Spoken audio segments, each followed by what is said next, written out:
a deficiência física no contexto do processo de ensino e aprendizagem. Parte 1. Breve histórico da deficiência física. Na antiguidade, no período antigo, a exclusão de todas as pessoas que nasciam ou ficavam com algum defeito físico, elas eram exterminadas. Por isso não aparecem, nesse período aí, um tratamento com relação a essas pessoas, porque eles tinham como base exterminar, para eles ficava mais fácil do que poder tratar ou dar uma assistência adequada a essas pessoas. Já na Idade Média, todas as pessoas defeituosas, entre aspas, viviam aí de caridade humana. Não se tinha aí um olhar com relação à verificação do porquê, mas a questão da caridade humana era muito forte com relação ao período na Idade Média. Já no século XII, essas pessoas elas passam a ser torturadas, perseguidas e também exterminadas. Elas são consideradas a personificação do mal. A sociedade tinha esse olhar com relação a essas pessoas.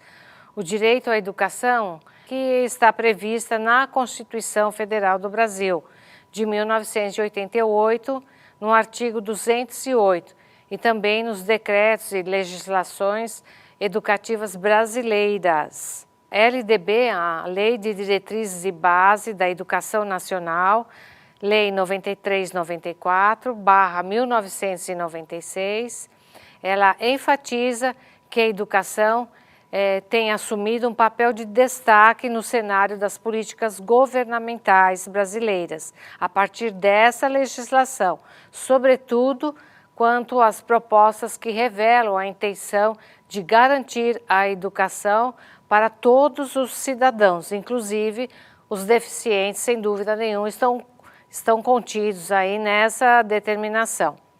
Deficiente físico, era estigmatizado, era visto como vítima, seres impuros. A sociedade tinha esse olhar com relação a essas pessoas com deficiência, porque não se sabia a causa, então se dava a eles essa denominação e esse olhar incorreto com relação às pessoas que nasciam com deficiência. As crianças eram abandonadas ou até mesmo lançadas em rios, esgotos, penhascos, ou apenas exterminadas.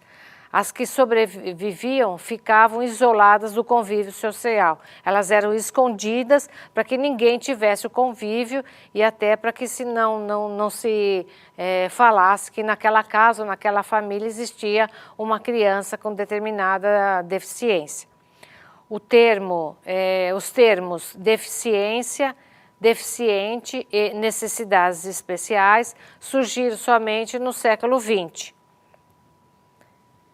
No Brasil, trazendo esse assunto agora para o Brasil, a primeira expressão desse assunto ou dessa temática foi observado no Instituto Menino Cego em 1854. Hoje, o instituto de renomada importância, que é o Instituto Benjamin Constant. Em 1857, o Instituto de Surdos e Mudos, atualmente o Instituto Nacional de Educação de Surdos, o INES, também é nessa área o que há de mais importante com relação à educação de surdos. Por sua vez, a Declaração dos Direitos Humanos de 1948 discutiu essas questões da educação especial, dessas pessoas tão importantes dentro da nossa sociedade, que todos os seres humanos nascem livres e iguais em dignidade e direito. Portanto, as pessoas com deficiência também deveriam ser vistas dessa maneira. A Lei de Diretrizes e Bases da Educação Nacional, a LDB 9.394/96, traz um capítulo com relação à educação especial.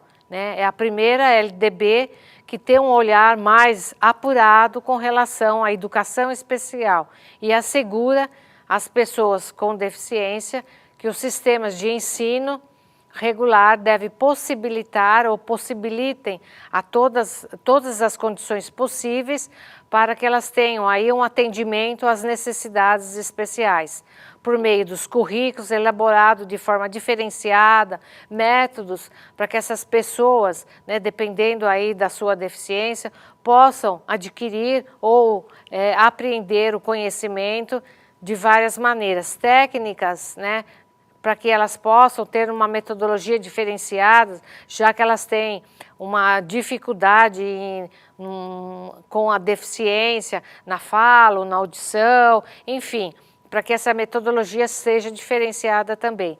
Recursos educativos e a organização específica de todos esse pacote importante que a lei determina, um olhar diferenciado com relação aí às pessoas, né, que têm essas deficiências, além da especialização adequada para professores. O quanto que os professores são importantes nessa prática para que possam desenvolver o currículo, material diferenciado, saber qual é a necessidade desse aluno para que ele possa trabalhar, né, com didáticas diferenciadas em sala de aula, um atendimento, encaminhamento para o atendimento especializado, tudo isso com conhecimento efetivo, né, com relação ao tratamento escolar dessas crianças. O artigo 4º, inciso 3º, oferta ou dá garantia ao direito ao atendimento educacional especializado aos portadores de deficiência. A lei determina isso, né, preferencialmente na rede regular de ensino, onde as crianças devem ter aí um atendimento. Se a escola não tiver, se essa rede escolar não tiver, que faça o encaminhamento, mas que faça também o acompanhamento dessas crianças que necessitam e a família também desse atendimento personalizado às crianças com deficiência. A inclusão, então, somente a partir do final da década de 90 é que surge a inclusão, né, desses deficientes dentro da rede escolar, alertando a sociedade que ela precisa se preparar para ser inclusa, né? O deficiente precisa ser preparado para ser incluído aí no convívio coletivo. Se todo mundo tem direito à educação, né, eles também, por sua vez, devem ter esse direito assegurado, agora ainda mais reforçado pela lei, afastando as barreiras e o impedimento ao acesso ao espaço social comum. Tanto na escola, se tinha muito esse procedimento do responsável ou gestor escolar não receber aquela criança porque ele não tinha um profissional adequado para poder fazer esse acompanhamento, o que não era normal. Hoje, a lei garante, a formação do professor também deve garantir essa questão aí do aprimoramento ou ter um atendimento especializado para saber lidar com as questões pedagógicas com relação a esse deficiente. Acessibilidade também, né? A lei da acessibilidade, por meio do Decreto-Lei 5.296, de 2 de dezembro de 2004, veio atender as pessoas com deficiência ou mobilidade reduzida.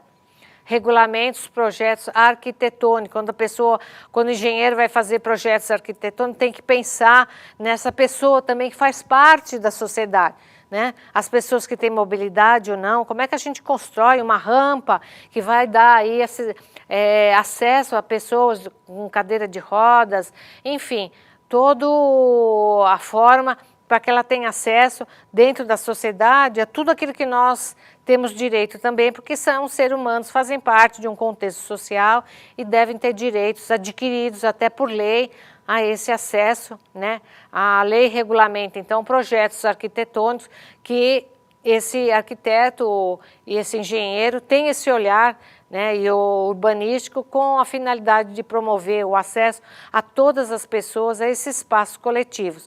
O que a gente vê ainda, né, se esbarrarmos ainda nessa questão hoje, século XXI, com essas questões tão importantes.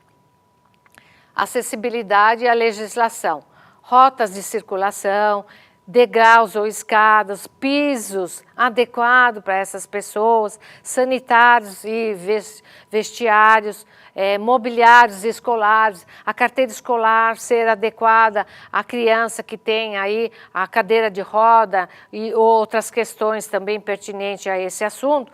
Quanto tudo isso deve ter um olhar, né? A questão arquitetônica dos materiais ligados às pessoas com deficiência. Bebedouro, será que ela alcança a altura ou não? Como é que ela vai fazer para beber? Tem que se ter essa preocupação, porque ela faz parte da nossa sociedade. São pessoas como nós, né? Que têm o direito de ir e vir sem que nada esbarre aí na questão aí do acesso. Telefones, balcões, mesas em alturas adequadas, para que as pessoas também se sintam, né, parte da sociedade. Isso foi feito para elas. O quanto todos esses segmentos da sociedade têm que se preocupar com a questão das pessoas deficientes. Com relação à escola, carteiras e mesas, né, escolares com altura apropriada, adequada às crianças também, o piso não escorregadio, as rampas, o acesso suficiente para as carteiras, para permitir as cadeiras de rodas, né, que o aluno, porventura, faça uso, o quanto isso é importante ter dentro de sala de aula para que ele não se sinta excluído desse ambiente tão importante para ele. A questão da acessibilidade, né, áreas de acesso, vagas de estacionamento, quanto tudo isso, nós também, que não fazemos parte da lei, mas devemos ter conhecimento para não estacionar no lugar onde direito de uma pessoa com deficiência ou algum familiar que venha dirigindo, tem acesso e que essa pessoa possa, na verdade, fazer uso daquilo que é direito dela. Sanitários adequados, áreas reservadas para pessoas com cadeiras de rodas, né? O quanto tudo isso na rua, no teatro, no cinema, na escola, enfim, em todos os lugares que nós frequentamos e também as pessoas, né, com deficiência devem ter garantido e as outras pessoas, né, não fazerem uso dessas vagas, desses lugares que exclusivamente dessas pessoas que têm aí preferência, né, nesses locais por serem deficientes. Meios de transporte público ou privado, quanto isso é importante nós respeitarmos também, né, porque é uma pessoa que precisa ter um olhar diferenciado.